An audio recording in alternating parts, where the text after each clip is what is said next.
Баршаңызға сәлем. Арнама қош келдіңіздер. Сіздермен бірге Дина. Бүгінгі видеода ерекше дәмді сметаниктің түрін жасап көреміз. Ерекшелігі соншалықты, мұндағы шоколадтың дәмі өте ерекше болып шығады. Арнамда алғаш рет болсаңыздар, тіркеліп, лайк, комментарий қалдыруларыңызды ұмытпаңыздар. Ең алдымен пирогтың қамырын дайындаймыз. Оған үй температурасындағы немесе ерітілген сармайға қантты қосып, жақсылап миксерлеп аламыз. Оған 3 жұмыртқаның сарысын қосамыз. Одан кейін қоюлау келген қаймағымызды қосып, жақсылап араластырамыз. Одан кейін құрғақ заттарымыз, бұл міндетті түрде ұн електен өткізілген ұн және ұн қопсытқышты қосып миксерлеп аламыз. Бұл қамыр пирогымыздың негізі өте нәзік, песочный, дәмді болып шығады. Бұл рецептке қосатын заттардың барлығын видеоның астындағы описание деген жерге барлығын анығымен жазып қалдырып кетемін. Қамырды илеп болған соң, оны тоңазытқышқа ортасындағы начинкасын жасағанша сала тұрамыз.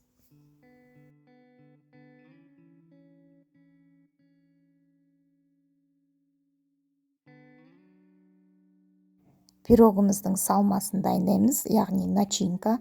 Ол үшін бізге қоңыр шоколад, яғни 2 плита 200 грамм шоколад қажет болады. Оған 1 ас қасық бал қосамыз.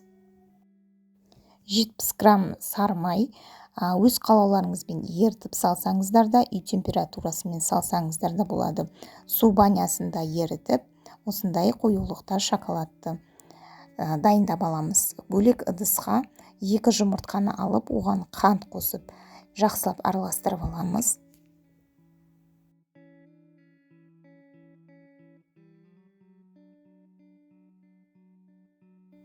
Енді алдын ала дайындап қойған шоколадымызға қою міндетті түрде 25 немесе 30% қаймағымызды қосамыз және одан алдын дайындап қойған жұмыртқа мен қант қоспасын қосып, жақсылап араластырамыз. Осымен сметаник деп аталатын пирогымыздың салмасы дайын болады.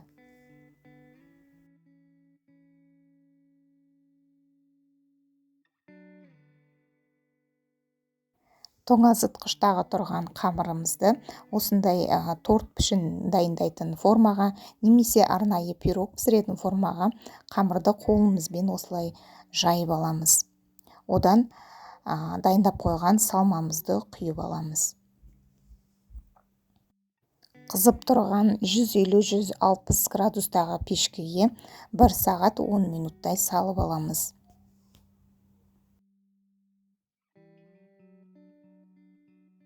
Міне осымен өте дәмді пирогымыз дайын болды.